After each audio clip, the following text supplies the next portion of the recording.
Quinto seminario abierto organizado por el área de Biología Integrativa de la Fundación Miguelillo.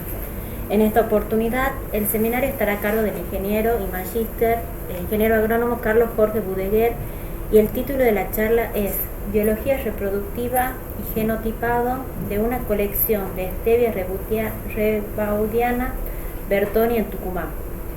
El ingeniero Carlos Budeguer es ingeniero agrónomo recibido de la Facultad de Agronomía y Zootecnia de la Universidad Nacional de Tucumán. Tiene el magíster en Ciencias Agrarias y está realizando el doctorado en las mismas en la Facultad de Ciencias Agrarias de la Universidad Nacional de Mar del Plata. Es profesor adjunto con dedicación exclusiva en la Cátedra de Genética de la Facultad de Agronomía y Zootecnia de la UNT. Actualmente participa en el proyecto ECOSUD en colaboración con Francia, integrantes del proyecto PIUN, director también de proyectos PIUN, y posee numerosas publicaciones en revistas nacionales e internacionales. Y le damos la bienvenida y muchas gracias por aceptar nuestra invitación. Muchas gracias. Bueno, buen día a todos y la verdad que para mí es un gusto estar aquí en la fundación y donde tengo amigos como Rubén, la doctora Graciela Conesa y bueno, las chicas de genética. Así que bueno, muchas gracias por la invitación y la presentación la pensé un poco para contarles mi recorrido y cómo inicié, digamos, con los estudios en stevia, que a partir del año 2012 yo solamente había escuchado de esta especie, pero bueno, me involucré con un proyecto INTA Audeas CONADEP, en donde se planteaba el rescate, la valoración, selección y la mejora genética de especies de interés actual y potencial para el NOA. Algunas de las especies que tenían interés había, digamos, eran especies cultivadas. Estaba el garbanzo, el amaranto, también el yacón y stevia. Y ahí, digamos, me involucré por el interés, digamos, que me había despertado esta especie, y yo dije, bueno, en este proyecto quiero trabajar con stevia y ver, digamos, de qué se trata. Y la idea principal, digamos, de este proyecto era valorizar a estos cultivos como recursos genéticos para poder formar, digamos, bancos de germoplasma que sirvan para el mejoramiento. Ese era un poco el eje conductor de estos proyectos INTA Audeas. Y específicamente en el componente de stevia era la valoración, caracterización y el desarrollo de stevia rebaudiana como una alternativa productiva para la región NOA.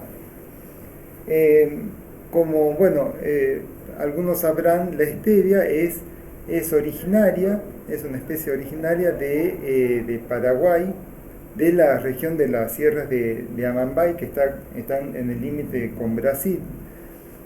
Y a fines de 1800 Bertoni descubre la utilización que hacían los guaraníes de esta planta como endulzante. Y después, iniciado el siglo XX, Rebaudi descubre, digamos, que el poder edulcorante estaba dado por principalmente el estebiócido y rebaudiócido A, aunque hay muchos otros compuestos, digamos, que se combinan para dar el poder endulzante.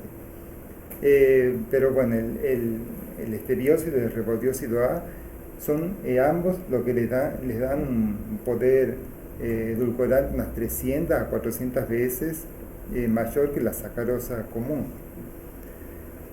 Y así inicia, digamos, el interés de utilizar esta planta porque no aporta calorías, ¿sí? Entonces ahí estaba el principal interés.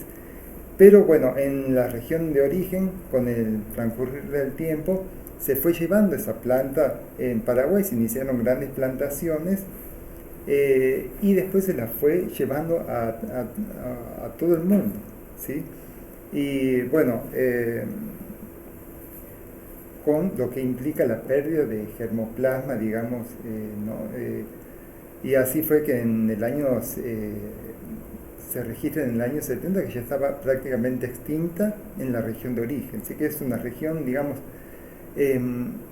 muy delicada ecológicamente y que se lo utilizó para forestaciones, para grandes plantaciones extensivas de otros cultivos. Entonces, digamos, la actividad, digamos, agrícola no sustentable hizo que se pierda, digamos, ¿no? La stevia de su lugar de origen. Y así en la bibliografía, digamos, empezamos a ver que había muchas inconsistencias en cuanto a si la especie era alógama o tenía un porcentaje de autogamia, si algunos citaban que era una apomíctica obligada, otros que no había apomixis, ¿sí? Que había una incompatibilidad, pero no se especificaba de qué tipo. Y la idea entonces fue decir, bueno, si vamos a armar un banco de germoplasma, vamos a los lugares donde hay stevia en Argentina, que todas tienen el mismo origen, ¿sí? Plantas introducidas en forma no legal, digamos, porque no hay una variedad mejorada, no había una variedad mejorada, sino que lo que se llama en todo el mundo criolla son las plantas que surgieron, digamos, en Paraguay de polinización libre y se las fue utilizando. Las variedades mejoradas empezaron a surgir a principios del 80, las primeras en Japón. Sí, Japón es el principal importador y el principal consumidor mundial. Y el principal productor es China ahora, ¿sí? Entonces, bueno, era rescatar las plantas de stevia que había en distintos lugares de Argentina. En Jujuy había un emprendimiento, digamos, en la zona de Perico, introdujo plantas de stevia que la idea era una alternativa productiva para los tabacaleros, ¿sí? También en Misiones, en Cerro Azul, había una colección. Misiones había un plan también para una transformación de los tabacaleros y algunos viticultores, que se inició como un proyecto muy fuerte cuando Coca-Cola tenía con Cargill la patente del edulcorante de stevia, y en Misiones se querían llegar ambiciosamente a aproximadamente como 5.000 hectáreas de stevia. Después Coca-Cola se retiró de ese negocio, digamos, porque el producto no era lo que los consumidores deseaban, y Misiones decayó, digamos, el crecimiento que tuvo el cultivo del stevia. También fuimos a Formosa, donde visitamos a un productor que era el que había quedado preservando, digamos, las plantas que había en Formosa dentro de un programa de pequeños agricultores, de agricultura familiar.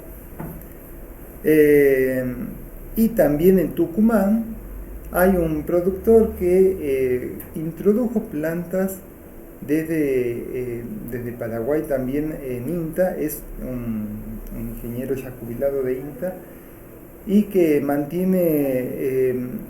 las mantuvo esas plantas, inició su cultivo cuando se jubiló en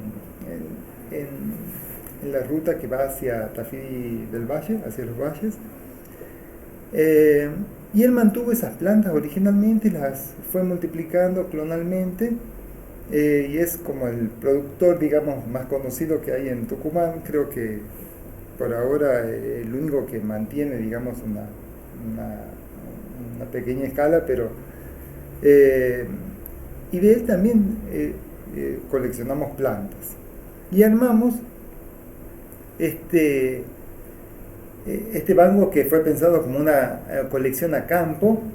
Ahí se ve en la parte superior izquierda, y año a año se fueron clonando esas plantas para poder mantenerlas, ¿sí? Porque la stevia tiene desarrolla brotes en las bases del tallo, ¿sí? Y un sistema radicular que le permite mantenerse por lo menos en 5 años, ¿sí?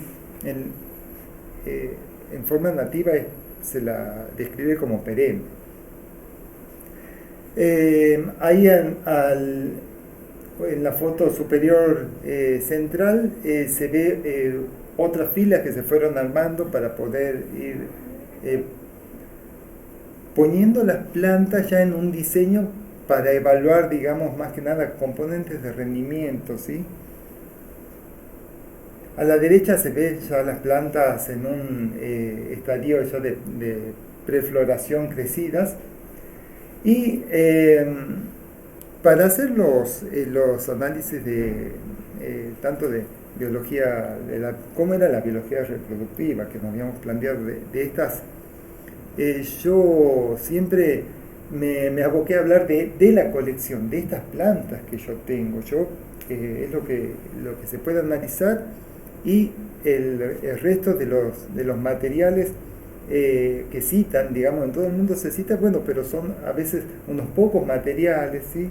Y si estamos hablando de que pueda haber una alogamia que pueda generar variabilidad genética, me aboqué, digamos, a trabajar solo con las plantas de la colección.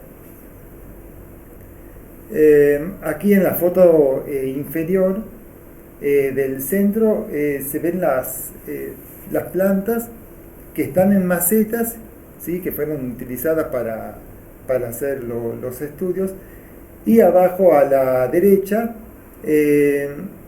es otro diseño que es como está actualmente, porque por trabajar cómodo, en la foto del medio estaban en unos caballetes de aluminio, sí, metálicos, pero en el verano de 2018, cuando teníamos 40 todos los días, digamos, no la pasaron nada bien. Entonces diseñé ya un sistema como para ponerlas en suelo, ¿sí? Que ahí están con plástico porque es invierno, ¿sí? Pero después tienen una media sombra. Las plantas que están en el campo sí están, obviamente,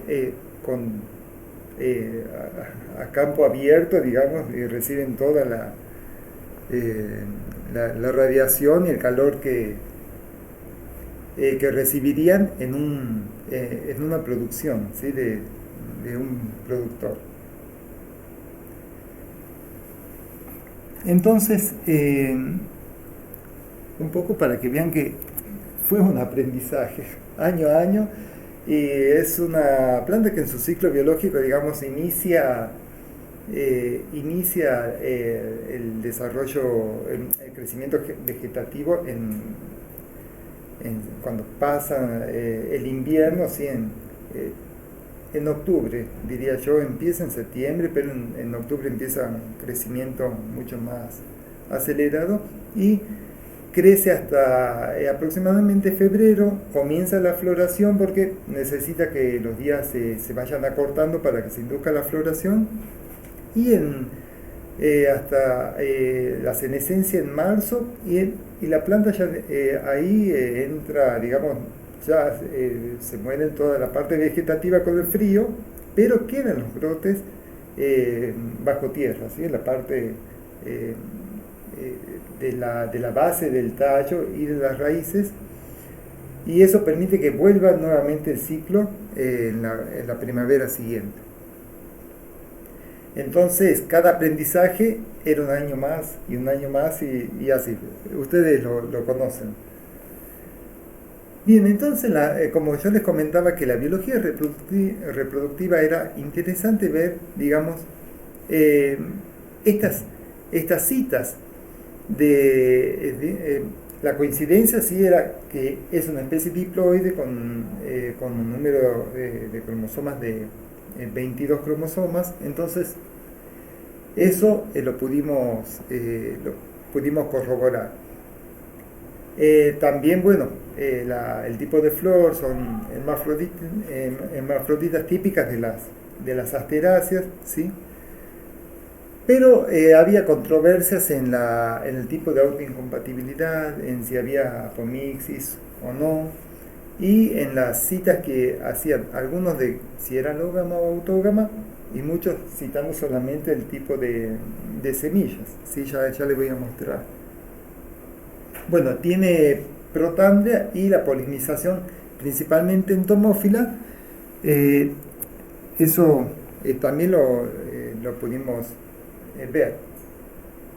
Ahora,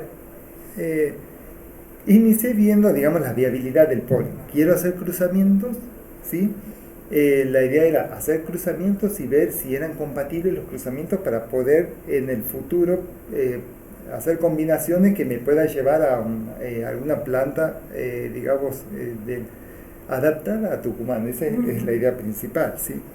Entonces, bueno, inicié viendo la viabilidad del polen con un método estimativo, pero rápido y efectivo para mis objetivos, que era con carmín acético.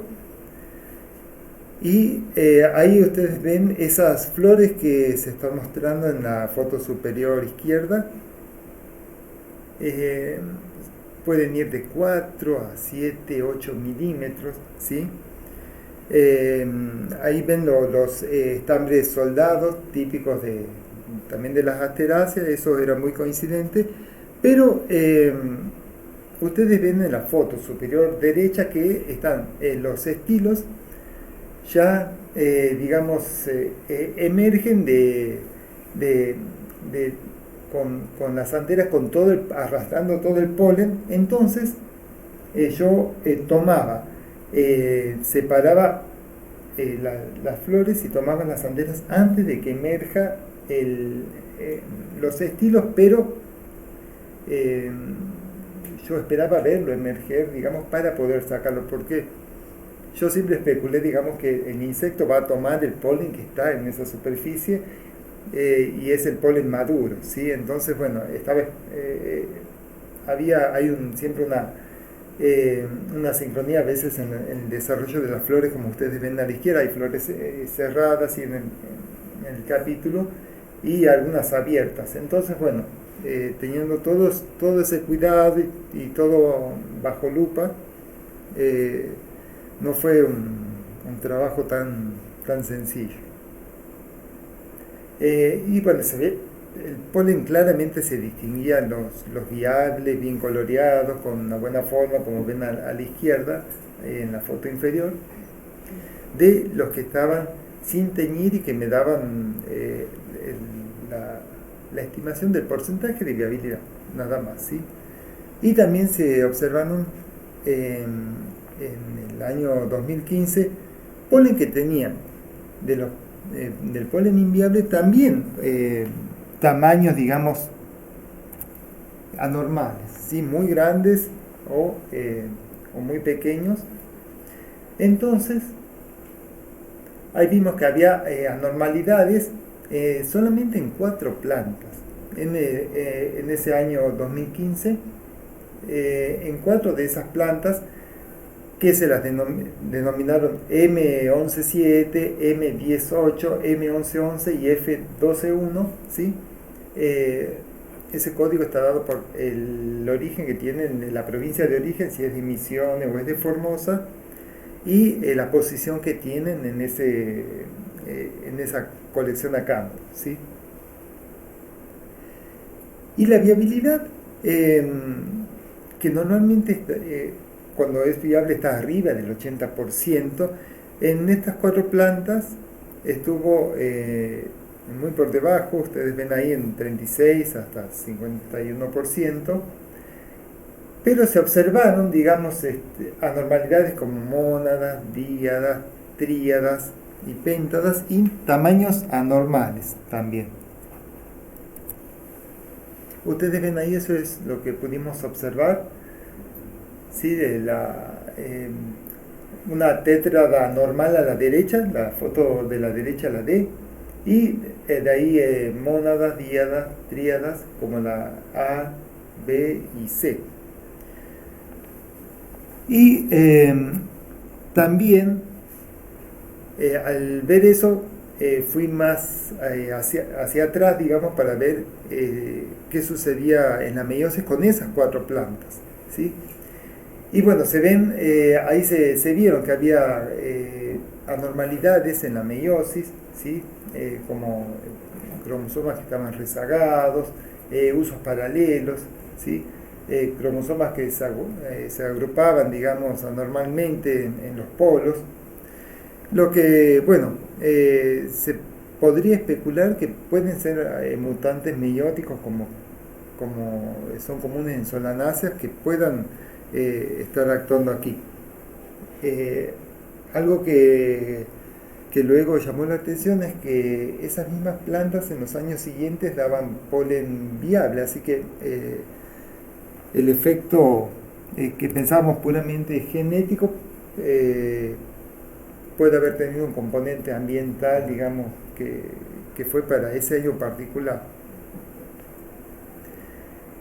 También estudié la compatibilidad del polen con el estigma estilo, porque me interesaba, digamos, ver si para estudiar específicamente si había compatibilidad o incompatibilidad, ver, digamos, cómo crecía el tubo polínico dentro del estigma y el estilo.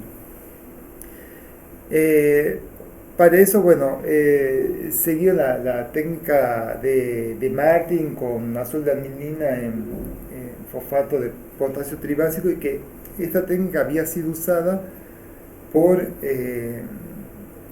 otros como Monteiro, ¿sí? en Brasil y Capoño, que en Corrientes. Y acá también no fue nada sencillo, ¿sí? Acá Rubén es testigo también porque me acompañó en algunos años de estos cruzamientos. Principalmente el tamaño de flor, digamos, muy pequeño. ¿No? El primer año, en 2016, intenté hacer las polinizaciones en la planta, pero la cantidad de flores que hay, identificarlas y tener que separar, digamos, de las 5 flores que hay, digamos, en el capítulo, separar 3, 4 que hay, no fue sencillo, y las ramas se quebraban, tenía que cubrirlas y hacía mucho calor, también el polen se puede ver afectado, ¿sí? La viabilidad cuando hay calores extremos como los que teníamos en febrero. Así que en 2017 decidí tomar una rama, ponerla, hacer los cruzamientos bajo lupa.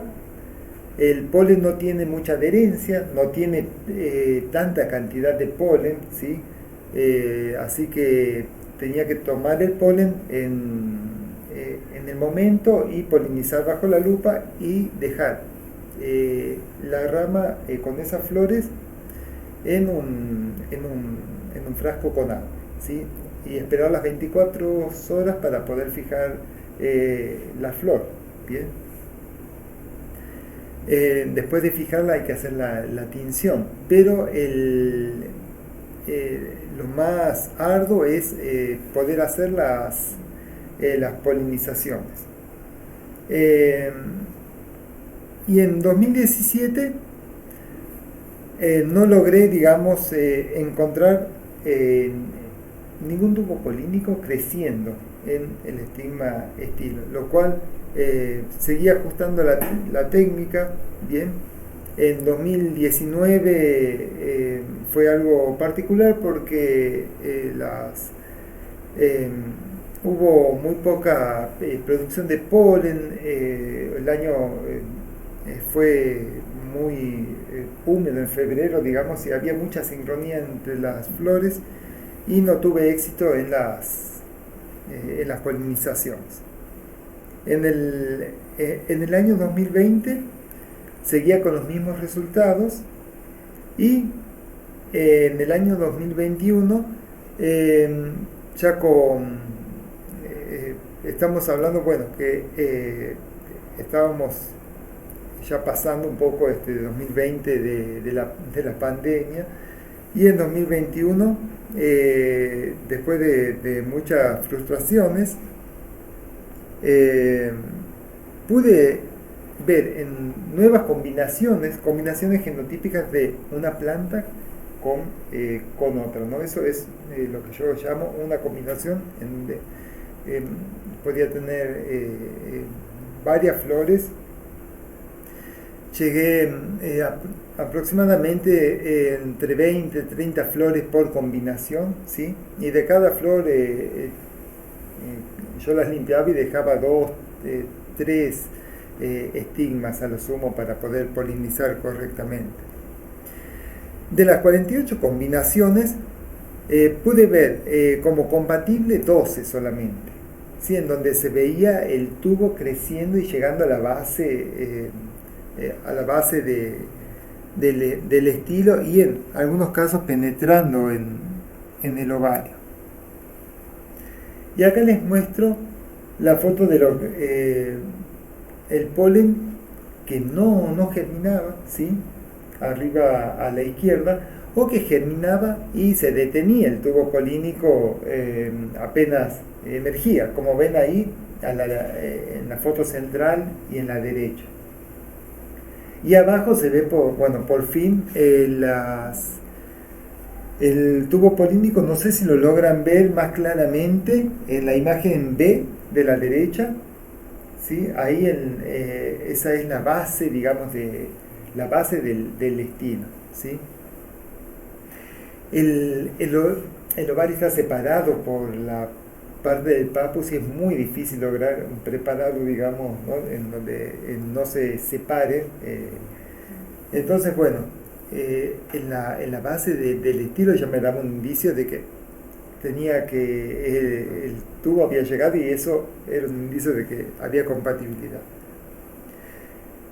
Y el resultado de estos en la planta, de estos cruzamientos que son compatibles, son las semillas que ustedes ven en la imagen de la izquierda, las semillas oscuras que tienen el embrión, ¿sí? Las semillas claras que están en la imagen de la derecha son semillas que no poseen embrión, ¿sí? Y esto es muy característico separar, digamos, en la bibliografía y mucho trabajo de todo el mundo, las semillas oscuras de las semillas claras de stevia, como un parámetro de viabilidad de las semillas. Y también está citado, digamos, que da pocas semillas viables, tiene una viabilidad muy, muy variable. Así que esto fue, digamos, la parte de la biología reproductiva que en definitiva, digamos, se puede concluir de que es alógamo, de que tiene un sistema de incompatibilidad que sería esporofítico como la mayoría de las asteráceas, ¿sí? Y bueno, y para empezar a hacer cruzamientos hay que analizar cada una de las combinaciones que uno va a hacer previamente para evitar esfuerzos, digamos, innecesarios, y no hacer un cruzamiento que no me va a dar, digamos, semillas que sean viables. Ahora, yo había hecho una caracterización morfológica basándome en descriptores que tiene el Instituto Nacional de Semillas para stevia, que habían sido creados viendo la importancia que tenía el cultivo, que son descriptores morfológicos. Eh, y, y se logró separar, digamos, más claramente, digamos, lo que eran las poblaciones de Formosa, de las plantas que había coleccionado en Formosa. Las de Misiones, Jujuy, Tucumán se entremezclaban mucho entre ellas. Entonces, bueno, tenía que hacer molecular eh, que desde hace 20 años, ustedes saben, es obligatorio, así que digo, bueno, fue mi primera experiencia también, ¿sí? De la citogenética clásica a lo molecular hay varios pasos muy grandes, todo, todo, todo un mar y bueno, tenía que cruzarlo. Y es así que tomamos con mi director, cuando hablo en plural hablo de Luis Erazú, mi director, a quien bueno, estoy siempre muy agradecido porque es el que me sigue apoyando con todo esto, estando solo con Stevia. Con mi director y yo vimos un trabajo que había sido presentado en un congreso de Stevia en Alemania. Y ahí vimos que existía, digamos, en Europa todo un incentivo, un impulso a la producción de stevia y orgánica, ¿no? Siempre hablando de una producción orgánica de stevia. Y nos contactamos con Valérie Jourdi, que es la directora de este grupo, ¿sí? Y le dijimos que estábamos interesados, digamos, en poder vincularnos y viendo que ellos habían hecho la parte molecular, de qué forma podríamos, digamos, en principio era solicitarle los marcadores. Y fue así que iniciamos, bueno, vamos a caracterizar molecularmente a nuestra colección. Y en 2019 Valérie nos avisa y también a un colega que estaba en Francia de INTA que existían unas posibilidades de proyectos ECOSUD de Argentina a Francia y presentamos un proyecto que en principio era para desarrollar, digamos, resistencia aceptoria, pero estaba involucrado en la caracterización molecular de nuestra colección.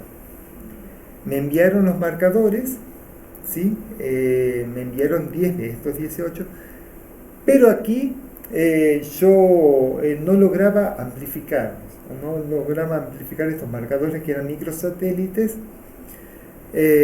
y fue así que cuando surgió el proyecto pude viajar en 2021 y logré, digamos, hacer toda esa caracterización, y ahí me di cuenta que la experiencia, la mano y mezclarlo de un modo o de otro tenía una influencia en lo que se estaba haciendo. Bueno, logramos hacer una publicación conjunta con materiales que los nuestros y los que ellos tenían, porque ellos estaban armando una colección también muy grande. Les quiero mostrar que vimos que digamos el porcentaje de varianza más grande estaba dado dentro de las introducciones, ¿sí? Es decir, yo de las introducciones que hice de Jujuy, dentro de esas introducciones había una variación mayor que entre las introducciones, y eso seguramente es por el origen. Todas las plantas del mismo lugar, uno no sabe cómo fueron muestreadas e introducidas esas plantas, pero ahí nos da una idea de cómo se podría hacer los muestreos en el futuro, digamos, para incorporar más plantas a la colección, que siempre la idea es incorporar material para aumentar la variabilidad con vistas al mejoramiento, ¿no? Y bueno, nada más mostrarles que aquí en la caracterización molecular, también las plantas de Formosa, ustedes ven ahí a la derecha del rojo, también se siguen separando de un grupo que es bastante entremezclado del resto de las plantas, ¿sí? Así que bueno, y aquí nada más que para agradecer también a Nora Muruaga, porque yo hice una una colección para poder llevar una planta, digamos, que se separe del tipo de rebaudiana. Fui a Tafí, a la zona del Mollar específicamente, para buscar plantas que después las traje al herbario acá del instituto, de stevia previa aristata. Después la doctora Nora me confirmó y yo las llevé también a Francia, hicimos la caracterización y quedó, digamos, muy separada del resto, así que bueno, sirvió, digamos, como un parámetro para ver que estábamos trabajando con toda rebaudiana. Y bueno, nuevamente las formosas también se siguen separando. Entonces, bueno, la idea es ahora, ¿cómo seguimos? Mi objetivo es continuar, digamos, manteniendo la colección e iniciar cruzamientos para ver y empezar a hacer análisis ya para poder seleccionar por los contenidos de estebiócido y rebaudiócido A y poder lograr, digamos, una variedad, digamos, adaptada para el productor local.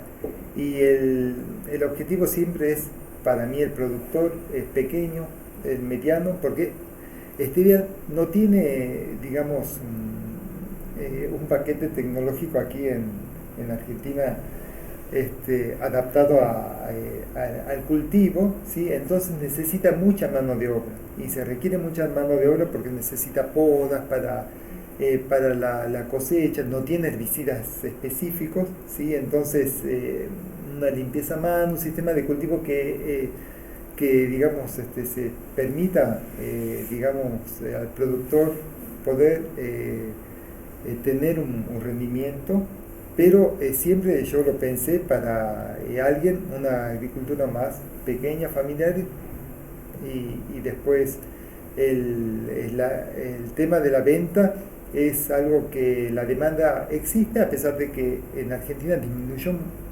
mucho la superficie cultivada. Pero es como que la demanda existe y mi idea es que en el día de mañana se diga, ¿dónde hay stevia? Queremos, bueno, aquí tenemos algo. Y siempre pensando en lo más importante, la preservación de recursos genéticos, porque se extinguió en el lugar de origen y la verdad que es una planta maravillosa por todo lo que le puede dar al hombre, ¿no? En cuanto a salud.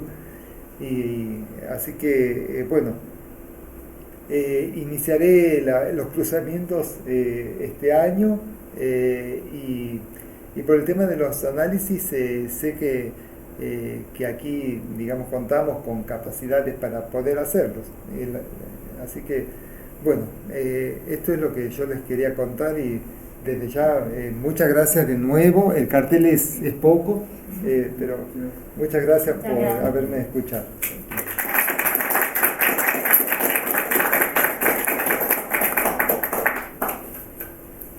¿Alguien quiere hacer una pregunta? ¿Hacer la consulta a Carlos? Sobre todo la parte de... Está frío, ¿no? Sí. Hola, Carito, sobre todo la parte de la incompatibilidad. ¿A qué se debe esta incompatibilidad? No, porque, por ejemplo, hay veces que es por el tamaño del estilo, la longitud del estilo, qué sé yo. En este caso, ¿se sabe por qué es la incompatibilidad entre las plantas? Bueno, esta incompatibilidad que sería del tipo esporofítica, ¿sí? Está controlada son alelos S que son específicos tanto del polen como en el pistil. En este caso está estudiada, digamos, en otras especies de asteráceas, digamos, la incompatibilidad, porque la esporofítica es muy característica de esta familia. Eh, habría otros, yo, esta prueba, digamos, de ver el crecimiento del tubo, en esta incompatibilidad, digamos, es el tapetum que impregna con estos exudados, digamos, que quedan en el polen, ¿sí? Entonces, ante el contacto con el estigma y al haber entre estos dos genes un reconocimiento, son estas células del tapetum que recubren el polen, son las que están dando la incompatibilidad que viene digamos, del esporofito, ¿no? Paterno. Entonces, el polen no emite tubo polínico, o lo emite y se detiene. Y es muy diferente a la incompatibilidad gametofítica, en donde puede crecer y se detiene en el primer tercio. O en papas también se amplió, digamos, el conocimiento de hay otros genes que hacen que pueda crecer hasta el segundo y el tercer tercio, pero no llegar a penetrar. Pero en esta esporofítica es típico que el polen no emite el tubo polínico, o lo emite y queda detenido. Es por eso que yo especulo, y mi interés era más que nada ver, digamos, con vistas a hacer cruzamientos exitosos. Entonces, por eso es que hice esta técnica que repito, para mí fue muy dificultosa, y en la bibliografía que yo leí también es muy llamativo que hay muy pocas fotos, porque realmente es muy difícil de lograr. Pero yo creería que es esporofítica, y que se debe a estos alelos, dice, que son específicos de esa incompatibilidad, diferente a la gametofítica, ¿no? Que tiene una dominancia, tanto en el polen como en el estilo y el estigma, lo que la hace diferente a la gametofítica. ¿Hicieron la germinación in vitro, digamos, en cápsulas, o no hicieron el intento anterior a ir directamente en situ, digamos, en cápsulas? Sí, lo hice a la germinación, y se veían, digamos, los granos germinados, ¿no? Entonces, bueno, eso me sirvió, digamos, para ver que había, digamos, una correlación entre la germinación. Los que eran viables germinaban con sacarosa, creo que fue 10%. Una última pregunta. Sí. Bueno, la última es, la variedad esta de Formosa, morfológicamente era muy diferente de las otras. Era diferente, sí, son, digamos, plantas muy vigorosas, de hojas más grandes, tienen mucho más números de tallos principales que el resto, y la particularidad que tienen es que son más amargas las hojas. Realmente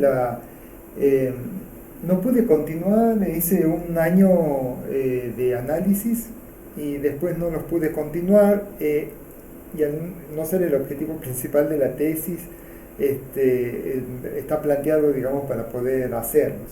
Pero hay que seleccionar por el contenido de estebiócido y reprobiócido A, y estas plantas de Formosa, el estebiócido es el que da ese sobregusto, ese dejo amargo, y el estebiócido A es el que le da ese sabor dulce.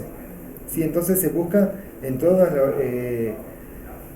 el mejoramiento, se busca que la relación de reprobiócido A sea más alta que la de estebiócido. Y estas de Paraguay tienen, uno las prueba y son un poquito más, tienen un dejo amargo, pero son plantas muy vigorosas y son erectas, que por ahí, pensando en la cosecha, por ejemplo, son, bueno, veré, digamos, si Y la verdad que son las plantas que más fáciles fueron de mantener porque vivían año a año, emitían numerosos brotes, nada que ver con otras plantas que en esta colección también hubo plantas que se perdieron, no se pudieron adaptar bien y se perdieron, y en 2021, el año pasado, fuimos de nuevo al productor de Tucumán y a Jujuy.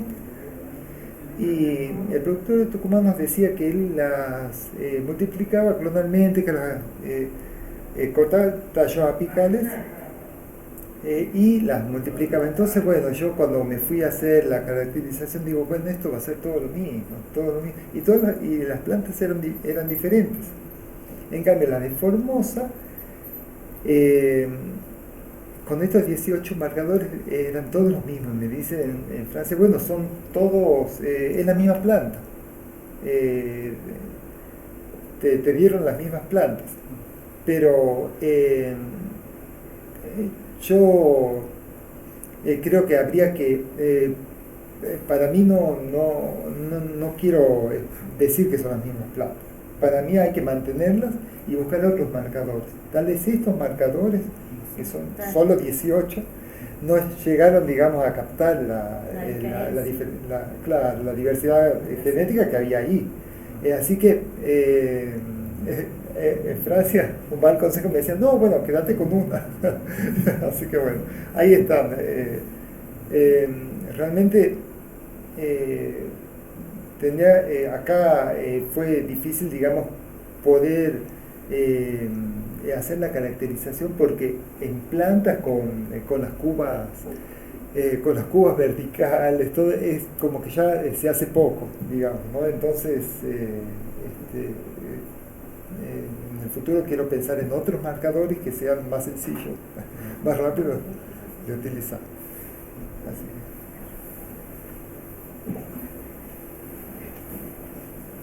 Muchas gracias por la charla. Hay en general, entonces dirían que es directamente una prócer autoincompatible, o puede haber grupos que sean sistema mixto de apareamiento. O sea, puede haber algunas líneas ahí, como después de 3 años que saltó ahí que rompió la barrera esporofítica, ¿no? Entonces, ¿hay suficiente evidencia o piensan que puede llegar a haber, o que es mayormente una autoincompatible y listo, digamos? No, yo creo que son pocas plantas para poder concluirlo. Yo creo que lo que tendría que hacer es enriquecer más y continuar haciendo, probando la incompatibilidad. De que es alógama, sí, no tengo dudas. Yo cubrí algunas plantas con boal, ¿sí? Bueno, eso fue también una parte del trabajo, cubrirlas con boal, evitar, digamos, el ingreso de polen extraño, y todas las... No producen nada. Claro, exactamente, todas las semillas sin embrión.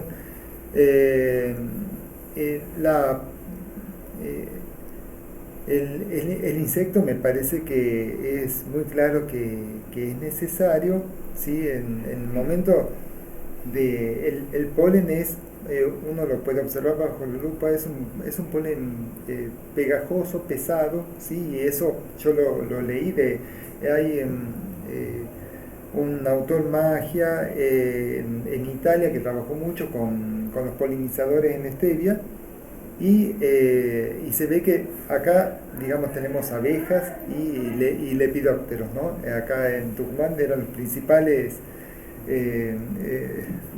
forrajeros, digamos, de la stevia. Pero en Italia citan como la mosca también como un polinizador. Así que me parece que sí, digamos, necesita de los insectos, que es alógama. Y en la incompatibilidad, Lo pondría en potencial, que sería, si nos vamos a lo que es Si no tuviese típico que de la votar, esperanza. votaría Que es esporofítica, pero que hay que aumentar el número de tamaño de la muestra y de las combinaciones que uno hace. La otra pregunta es orientada al manejo, digamos, ahí, digamos, en ese, o por lo menos en la experiencia con la agricultura familiar. Sí. ¿Se la usa también en bordes así como para tener algo asociado que atrae insectos y a la vez me puede dar algo de cosas, o directamente se está experimentando para la producción directa? Digamos, si puede ser como en combinación de otras cosas. Sí, yo creo que tendría que ser así, una combinación de un complemento productivo.